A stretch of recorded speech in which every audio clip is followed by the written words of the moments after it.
ये कहानी 1992 अमेरिका के कॉलेज में पढ़ रहे 21 साल के लड़के माइक की है। क्रिसमस की जोरों शोरों से तैयारियां चल रही थी और सभी स्टूडेंट्स को घर जाने के लिए वेकेशन मिला था।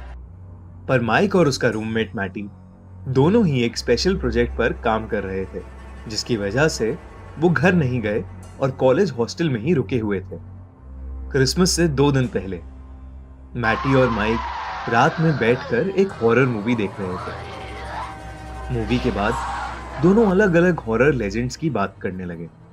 तब पहली बार मैटी ने माइक को ब्लडी मैरी के किस्से के बारे में बताया। उसने कहा कि अगर कोई इंसान अकेले शीशे के सामने जाकर 3 बार ब्लडी मैरी को पुकारे तो वो शीशे से निकल कर आती है और उस इंसान को मार देती है। ब्लडी मैरी का किस्सा माइक को बहुत दिलचस्प लगा और उसने ब्लडी मैरी को बुलाने का मन बनाया। उसने देर रात बाथरूम में जाकर शीशे के सामने 3 बार ब्लडी मैरी का नाम पुकारा। Bloody Mary, bloody Mary, bloody Mary. वो थोड़ी देर रुका पर वहां कुछ भी नहीं हुआ और माइक अपने कमरे में सोने आ गया। रात में सोते हुए माइक को एक सपना आया कि वो एक बहुत बड़े समुद्र में अकेला खड़ा था और उसके आसपास दूर दूर तक कोई नहीं था, लेकिन पानी की रिफ्लेक्शन में उसे किसी औरत की परछाई दिख रही थी। वो जैसे ही उस औरत का चेहरा गौर से देखने के लिए नीचे झुका, वैसे ही अचानक पानी से एक हाथ निकला और उसकी नींद खुल गई। जब उसने आसपास देखा तो बगल में उसका रूममेट मैटी आराम से सो रहा था।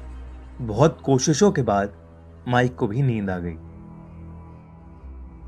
अगले दिन सुबह जब माइक बाथरूम में गया तो उसने देखा कि उस शीशे पर एक क्रैक है और उस क्रैक में से खून निकल रहा है। ये देखकर वो काफी ज्यादा घबरा गया था। उस रात फिर उसे एक सपना आया जहां वो एक अंधेरी जगह में खड़ा है और उसके चारों ओर शीशे ही शीशे हैं। उसके कानों में अपनी ही आवाज बार बार गूंज रही थी।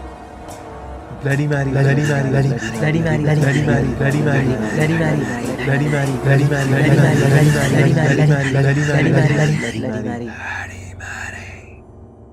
धीरे धीरे सारे शीशे क्रैक होने लगे। उसे एक शीशे में नीले रंग का रोता हुआ एक बच्चा दिखा और वो उसके पास गया। उसके पास जाते ही वहां सारे शीशे गायब हो गए और वो जैसे ही पीछे मुड़ा, वहां ब्लडी मैरी खड़ी थी। ये देखकर उसकी नींद वापस खुल गई और उसने घबरा कर अपने दोस्त मैटी को भी नींद से जगा दिया। माइक ने मैटी को उसके साथ हुआ पूरा किस्सा बताया तो मैटी को बिल्कुल भी यकीन नहीं हुआ और उसने माइक से कहा कि ये सब बस एक कहानी है।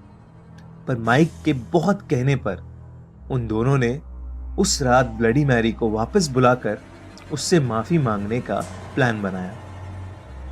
इस बार उन दोनों ने ब्लडी मैरी को बुलाने के पूरे रिचुअल को फॉलो करके ब्लडी मैरी को 3 बार आवाज लगाई, पर कोई भी नहीं आया। फिर मैटी बाथरूम से बाहर निकला और माइक को अकेले उसे बुलाने के लिए कहा। बहुत हिम्मत करके जब माइक ने ब्लडी मैरी को 3 बार बुलाया तब भी कुछ नहीं हुआ। मैटी बाहर से बोलने लगा कि माइक बहुत ज्यादा सोच रहा है और ये सब सिर्फ एक कहानी है। पर तभी दरवाजे के नीचे से दिख रही कैंडल की लाइट जोर जोर से फ्लिकर करने लगी। मैटी को थोड़ा अजीब लगा और उसने तुरंत माइक से पूछा कि वो ठीक है कि नहीं।